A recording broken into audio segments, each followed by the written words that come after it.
There is a romantic idea about the cabin in the woods, escaping the noise of the city, finding peace in the silence of nature. But isolation is a double-edged sword. When you are miles from civilization, you are also miles from help. And sometimes, the silence isn't empty. Sometimes, the woods are hiding things that don't want to be found, and things that are looking for you. Welcome to Whispers in the Shadows. Today, we are trekking into the deep wilderness to uncover 5 true encounters from isolated cabins. Lock your doors. Let's begin. Yosemite National Park. It is vast, beautiful, and wild. Rangers spend their lives patrolling these woods, memorizing every trail and landmark. So, when they find something new, they notice. A few years ago, a group of rangers was patrolling a remote, off-trail section of the park. This was deep wilderness, no tourists, no paths. Suddenly, they stumbled upon a structure. It wasn't a tent.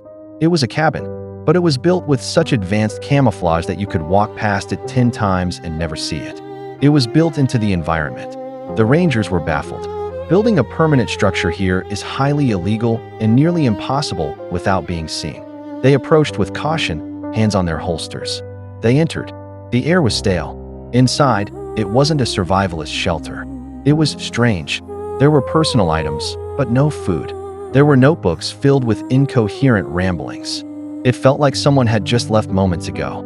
Following protocol, the rangers pinned an eviction notice to the door. They documented the location with GPS coordinates and left, planning to return with a demolition crew the next day. The woods have a way of reclaiming things, but not this fast. The next morning, the rangers returned. They followed the same GPS coordinates. They found the same clearing, but the cabin was gone. Not demolished, not burned, gone. There were no sawdust piles. No holes where posts had been dug. The ground was covered in undisturbed moss and pine needles. It was as if the cabin had never existed. The only proof they had were the photos on their camera and the chilling realization that whoever, or whatever, built that place could make it vanish overnight. For decades, the families who owned cabins around North Pond in Maine lived with a subtle gnawing fear. It started small. You would arrive at your holiday cabin and find things off. A jar of peanut butter missing, a flashlight gone, batteries taken from the remote. For years, neighbors blamed each other. Kids blamed their siblings. But as the years turned into decades, the fear grew. People started feeling like they were being watched. Imagine sitting by your fire, reading a book, feeling safe. Meanwhile, just 50 yards away in the freezing darkness, a man is standing perfectly still, watching you. This wasn't a ghost.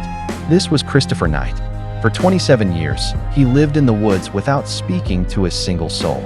He survived solely by stealing from the cabins. He committed over 1,000 break-ins. He knew your schedule better than you did. He knew when you slept. He knew when you left for groceries. He was the ghost in the machine of North Pond. When he was finally caught, he confessed he had been there since the 80s. The scariest part? He said he often stood just outside the windows, listening to the families talk, invisible in the shadows. It makes you wonder, when you look out your window into the pitch-black night, and you can't see anything, is someone standing there, looking right back at you? Deep in the backcountry of the Pacific Northwest, a hiker, let's call him Mark, was exploring an uncharted area of the Gifford-Pinchot National Forest. He wasn't on a trail. He was bushwhacking, looking for old logging artifacts. What he found was a shack. It looked abandoned for decades. The roof was caved in. The door was hanging off its hinges. Mark, being curious, stepped inside. It was typical trash. Old beer cans, water-damaged magazines from the 90s. But as Mark walked to the back of the room, the floorboards didn't creak. They felt solid, too solid.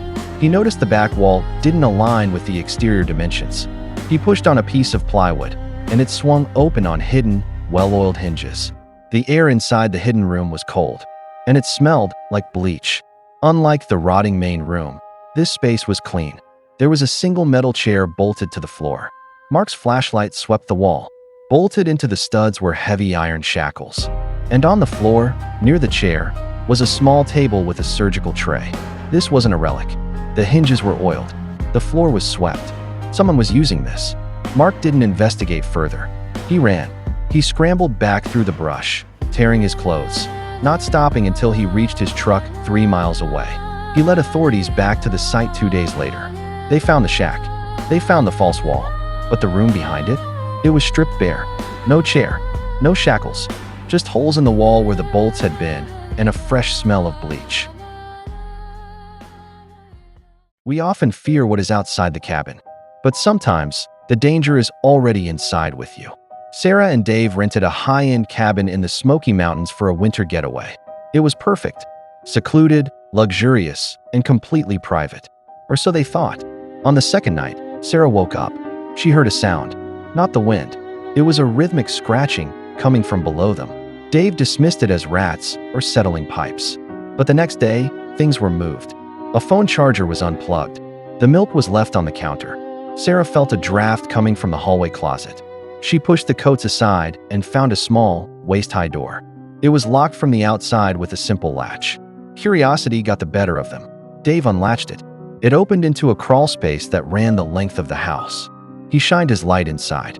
There, in the dust, was a sleeping bag, fresh food wrappers, a bucket, and drilled into the floorboards above were holes. The holes looked directly up into the shower and the bedroom. The police determined that a man had been living in the crawlspace for weeks. He had been coming up into the cabin while they slept to eat their food and watch them. The scariest part? When the police dusted for fingerprints, they found prints on the inside of the bedroom door handle. He hadn't just been watching. He had been in the room with them. There is an old rule in the deep wilderness. If you hear your name called from the woods, do not answer. And do not look. It was late August. 3 friends, Ben, Mike, and Jessica were staying at a family cabin in northern Ontario. They were miles from the nearest road, accessible only by boat. Mike stepped off the porch to relieve himself near the tree line. Ben and Jessica stayed by the fire. A few minutes passed. Then 10. Mike, Ben called out. Silence. The woods were dead quiet. No crickets. No wind. Then, from deep in the darkness, they heard it. Mike's voice. Guys, help. I fell. My leg. Ben grabbed a flashlight, ready to sprint. But Jessica grabbed his arm. Her grip was bruising. Wait, she whispered. The back door of the cabin creaked open.